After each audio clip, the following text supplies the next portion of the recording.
Morning. Hope everyone's having a good day so far. Nice weather, so hope you can get out there and enjoy it, and hopefully forget about quarantine with the nice weather. So today I want to talk to you guys about Samson in Judges. 13 there it starts, where his mom and dad didn't have any kids, and his mom was barren. And then the angel of the Lord came to her and told her that she would have a son, and that she was to keep the Nazarite rule of not having any drink, not eating anything that's non-kosher food, and because her son was to be given to God, and he had to live that kind of life as well through his life, and he was a judge of Israel, and we see him as he comes forth, and he's not to cut his hair, touch anything that was dead. We see that in Numbers. Talks about that, and also that not to drink any wine. And so Samson grows. We see God being with him, and the purpose of Samson was for God to use him to deliver Israel from the hand of the Philistines. So God was using Samson to do that. But Samson had to obey God and follow these things that God had asked him to do.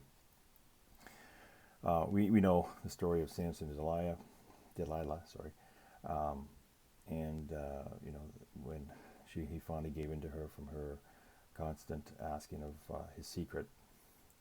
But we see that sin that he did and the consequences from that. But it started before then, as we see through Judges here, that Samson had started to disobey God, started to doing what he wanted.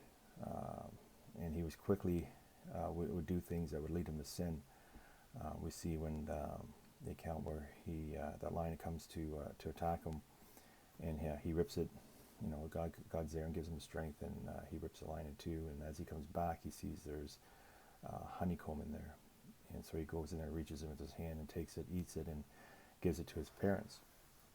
And that's the start of the sin there that he's willingly to do. He's not supposed to touch anything that's unclean, and he takes that comb and eats it and shares it with his parents, but he doesn't tell his parents. So we can see his willingness not to obey or even share with others what he's doing.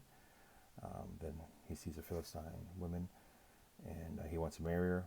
His parents say, can't you find somebody from your own family? And he wasn't meant to, any pagan woman, any of the Jews shouldn't marry, but he chose her because she looked good. Her beauty was more important than what God's commandments were to him, and so he chose her. And then we see that from the story how she gave away his riddle to the people there that he had given it to, and so then he goes and kills 30 men and gives their possessions as the reward he promised to the others. And then her father takes his wife, and she gives it to his friend, and so you see the anger from that, and he burns down their crops, and one thing to another. And so we see as his choice of sinning causes more and more situations, and then he meets Delilah and gives into her, and so he gave her more value than he did with God. And so we just see Samson's progression here through Judges of him just taking for granted God, and taking for granted that he was in control of his life. And we see God working through all of his shortcomings and his failures, but God's will always comes through. And even when Samson messed up, God still used that for his glory. And then at the end we see where they finally get him and gouge his eyes out and mock him in the temple, in the pagan temple. And he asks God to give him strength one more time to take vengeance on his eyes. And the Lord grants him that, and he kills everyone, 3,000 people there plus himself. And so we read that story and we think, okay, how can we apply that today? And so for us, we all have a purpose here as Christians. We've all asked Christ into our hearts, and given our lives to Christ, and it's our we're all missionaries, and so for us, we all have a duty for God. God has commanded us to do things, has asked us to live like Him, to be Him in this world, and so for us, we have a charge just like Samson had back then, and for us, we see that big sin that he did with Delilah and that consequence, and for us, sometimes when we do get into a situation where sin catches up to us and we have that consequence, it's not that act that started it, but it started before that, just like Samson, all the way back to touching the lion with the honey. And so for us, when we get ourselves in that spot, we get into that valley. We were at that mountaintop, and then we crash into the valley.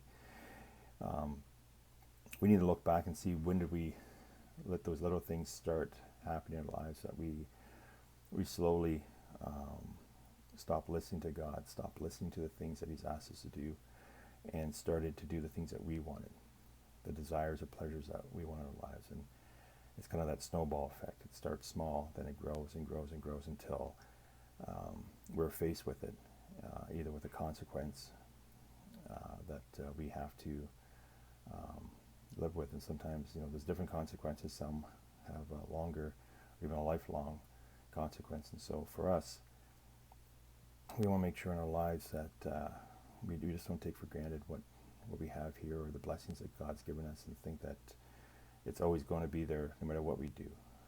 So Samson, he wasn't humble. He didn't. He let his pride get in the way. And so for us, each day when we're here, we have a calling for God. We're here to show Christ to others, to be that Christian for other Christians, right? To be that person that can go and pour into other Christians' lives and to others around us. And vice versa, we need those to pour into us. And so I think with Samson, he was kind of on his own a bit and went too far on his own. And for us too, when we do that, we can go on our own and kind of forget what God's asked us to do and start thinking what we want. So it's always important for us to have those people around us that can keep encouraging us and correcting us when we start going down those paths, because we're human, we will. And so that's why we need to have that time with God each day, in prayer and scripture, and also have those Christian friends that will keep us in line when they start seeing us going off track, or seeing those small things that we give into, and then before it gets too big. And so for us, we see this in life of Samson.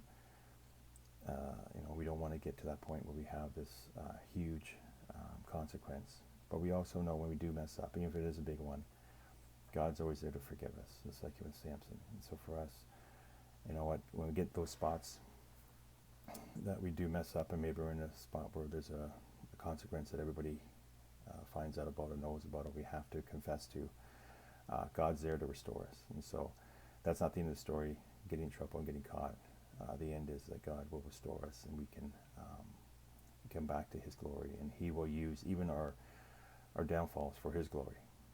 And so for us, it's just to see amazing God that we have, and to know that we need to come together with one another and with God each day, and to help each other so we don't get into these spots. And then if we do, which we will, we're human, God's there with His arms open, loving us and restoring us back to the way He wanted us. So sorry, it's a little long. Wow, I can't believe it's that long. But I hope everybody has a good day, and we'll see you next week.